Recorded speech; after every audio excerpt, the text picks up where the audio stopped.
Hi everybody, I'm Thomas, the creator of Bulwark, and today I wanted to ask some of the most common questions about the resource system in the game. So let's have a look. The first thing you need to know about resources is that they're always built from the surveyor.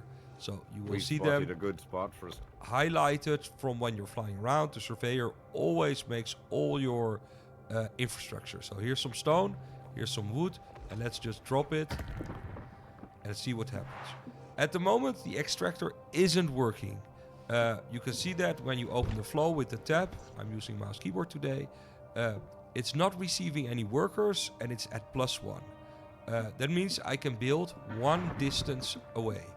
So at some point I can't work. See, it's one tower, or actually two towers in this one, beyond the range of the thing, and it's already not working. You can see that also in the flow. The orange flow, which represents wood, is just stopping there. We need workers to activate any extractor. Just connect it to your outpost, and so it's +2, and you can see it's also coming alive. So you can see that within the circle or near to the extractor, a little industry building got built. How do we improve that? How do we improve the output of any extractor? It's just by having more of those buildings.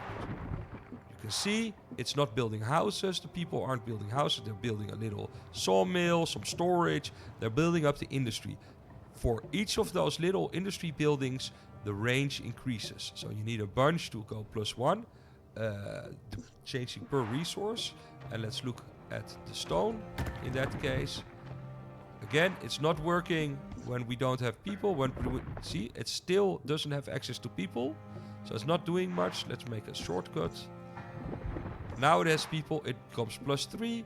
We can improve that number by allowing the workers of our settlement to build more resource-driven buildings around it. You can see them popping up, little gravel grinders and stuff, and it's become +4. So just by building out the resource area, you grow the resource distance. So at this point, stone is +4, so we can, if we build out somewhere here where the stone stops working, this doesn't have stone, it's not upgradable, but this one has access to stone, it's upgradable to stone.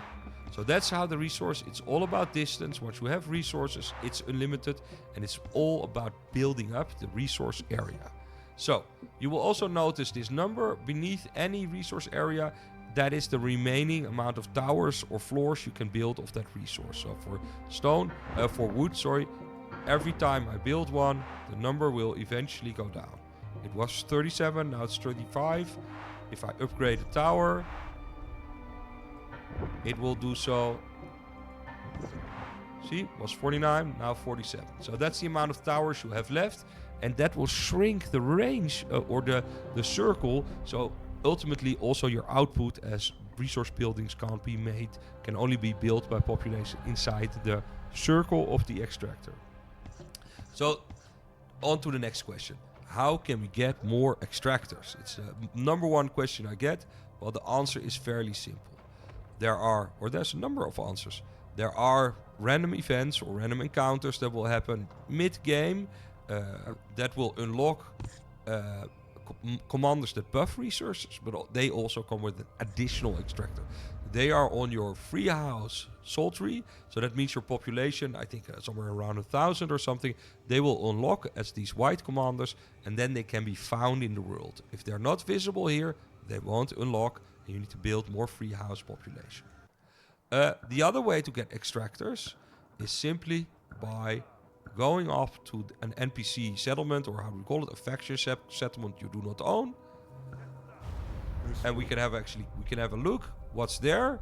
There is a extractor. So conquering this settlement by declaring war, defeating them, demanding their surrender, gives me that extractor.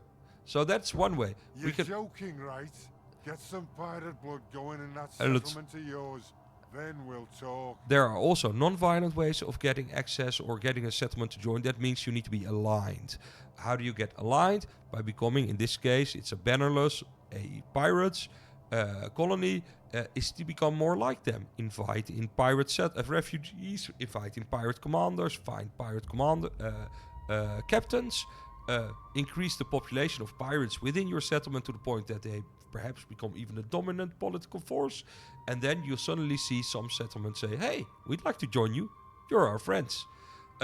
So by designing your settlement to be friendly to them, you can also get these other settlements to join and get access to their extractors. So that is actually the most common way to fight extractors, is by simply interacting with the other people of the game world.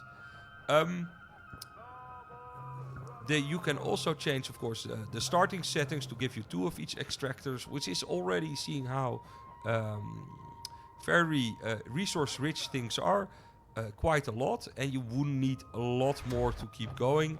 There are other ways to get resources. There is a wonder, which I won't spoil, for the Imperial faction, which will give you quite a lot of resources. And the final thing that I need to say, when you talk to these, let's move back up and not teleport, you can also trade with certain colonies or certain settlements and cities. Not all the capital settlements, but if a settlement is willing to trade with you, it will show in their dialogue, and you will be able to build a trade harder. So again, we go back to this little bannerless settlement. They trade workers for wood. Trading harbor. And how does it work? It simply builds a harbor, a special kind of harbor, as you can see in this. Be sure to build a connecting and you can connect that to your settlement. Let's go here. And you need, of course, we haven't used any of something is ahead. So I will only carry iron and work. I will carry my ship. I've assigned them too quick here. Here we have this harbor connecting one captain that moves wood and workers, and you will see on the left in the flow that the amount of workers this has access to is equal to the wood it outputs. So it has access to 1 worker, so it outputs 1 wood from the harbor. We can improve that by improving. Again, it works the same for outposts as it works for extractors. Just build up the area, and each house around an outpost increases its range.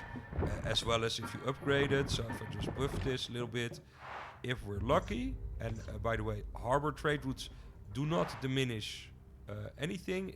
Everything arrives at the same point, free of cost. And now you see this bannerless trade harbor is outputting 6 wood, and it's receiving 6 workers. So that is a one-on-one literal trade that's now bringing in wood, even more than my wood mill. And the great thing about wood that's being traded, it doesn't deplete. So it doesn't deplete any of your resources. So once you have a trade route, it can run forever, literally. So it's actually one of the best things to do in the game is trade, rather than conquer or claim these or join with these settlements, because then you lose your infinite supply of non-depleting resources. Just a little thing to think about when you're thinking about resources. I think that's the gist of resources in Bulwark. Hope you enjoyed the game, and be sure to comment and in the forums if you have any questions. I'll be happy to answer them. Have fun!